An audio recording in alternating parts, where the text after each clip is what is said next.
Halo Bapak Ibu saudara-saudara yang terkasih, bangun pagi, beli topi. Ketemu lagi di acara ngopi. Bapak Ibu saudara, di video ngopi kali ini saya mau cerita sedikit soal pengalaman saya. Jadi waktu itu ada acara di gereja Bapak Ibu saudara, 17-an saya ingat betul, 17 Agustusan.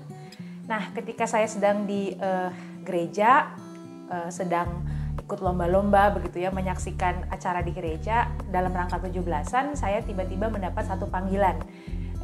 Maka saya lekas-lekas pergi, tempatnya tidak jauh dari gereja. Selesai urusan di sana, saya kemudian kembali lagi di gereja. Disitulah saya menyadari Bapak Ibu Saudara bahwa ternyata handphone saya gak ada. Jadi saya ketika sudah kembali lagi di gereja mencoba mencari di tas, di jaket, di mana-mana, saya tidak bisa menemukan handphone saya. Saya lalu meminta tolong salah seorang kakak guru sekolah minggu yang ada di situ untuk coba menghubungi handphone saya. Dan ternyata handphone saya ketika dihubungi mati Bapak Ibu Saudara. Aduh, disitulah saya menyadari bahwa handphone saya pasti sudah terjatuh entah di mana dan saat ini sudah diambil orang. Ketika saya sudah putus asa begitu ya, aduh handphone saya hilang, data-data penting juga ikut lenyap begitu ya. Kakak guru sekolah minggu ini mencoba menghubungi lagi dan ternyata kala itu ya nyala Bapak Ibu Saudara. Ya tadinya mati, sekarang nyala. Waduh, langsung kita gencar mengirimkan pesan kepada handphone saya itu gitu ya. Tolong dikembalikan, ini handphone kakak pendeta saya dan lain seterusnya. Tentu saja Bapak Ibu Saudara, orang tersebut tidak membalas pesan kami. Nah, ketika kami sedang berupaya gitu ya mencari cara gimana nih handphonenya supaya bisa kembali lagi, ada satu aktivis multimedia yang tahu pada akhirnya bahwa saya kehilangan handphone. Dia lalu mengatakan bahwa kalau handphone kakak itu masih nyala dan kalau GPS-nya juga nyala, maka sebetulnya handphone itu bisa dilacak. Wah, saya kembali bersemangat Bapak Ibu.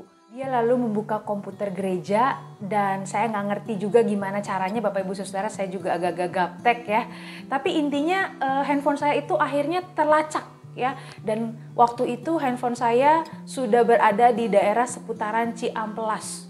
Waduh Bapak Ibu Saudara, berbekal teknologi ini gitu ya, pelacakan ini, saya dan guru sekolah minggu ini kemudian cepat-cepat naik motor dan menyusuri daerah yang ditunjukkan di layar komputer itu. Dengan berbagai situasi Bapak Ibu Saudara, saya nggak akan ceritakan detailnya di sini, tapi intinya akhirnya handphone saya itu ketemu Bapak Ibu Saudara di satu gang kecil begitu ya, gang yang sangat tersudut di daerah Ciamplas, dan yang ternyata mengambil handphone saya itu adalah seorang pedagang keliling.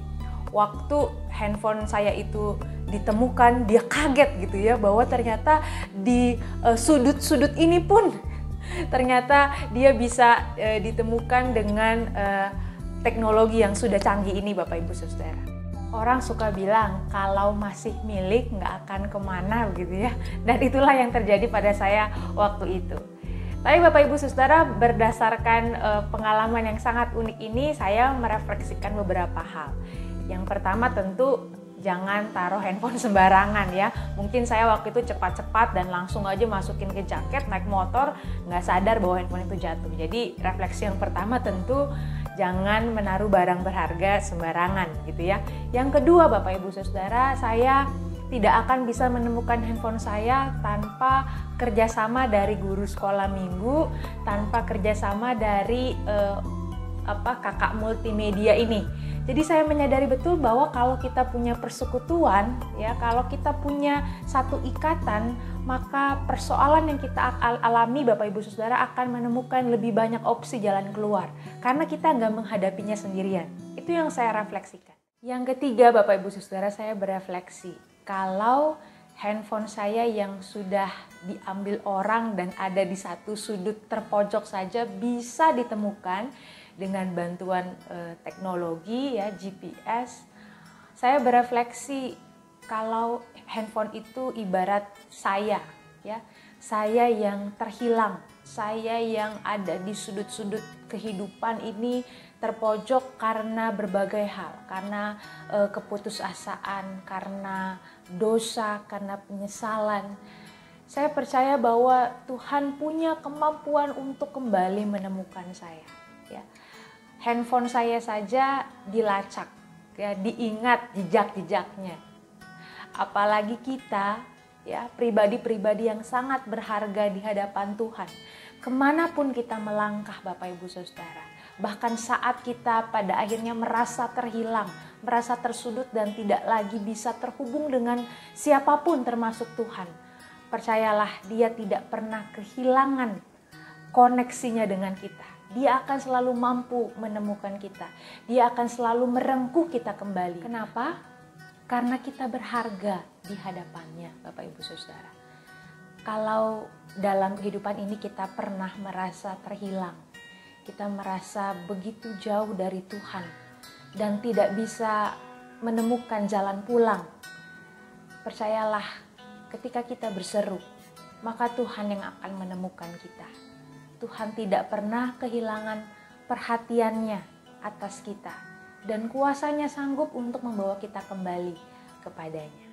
Seperti Daud dalam Mazmurnya berkata, "Kemanakah aku dapat pergi menjauhi roh-Mu?"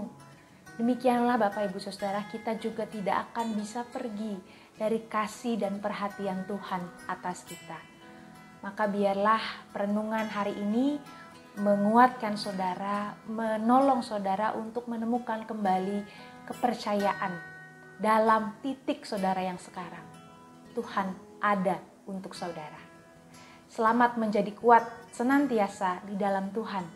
Bersiaplah untuk terus menghadapi berbagai tantangan dan persoalan. Sekali lagi, karena kita tidak pernah hilang dan lepas dari jangkauan Tuhan. Tuhan memberkati kita.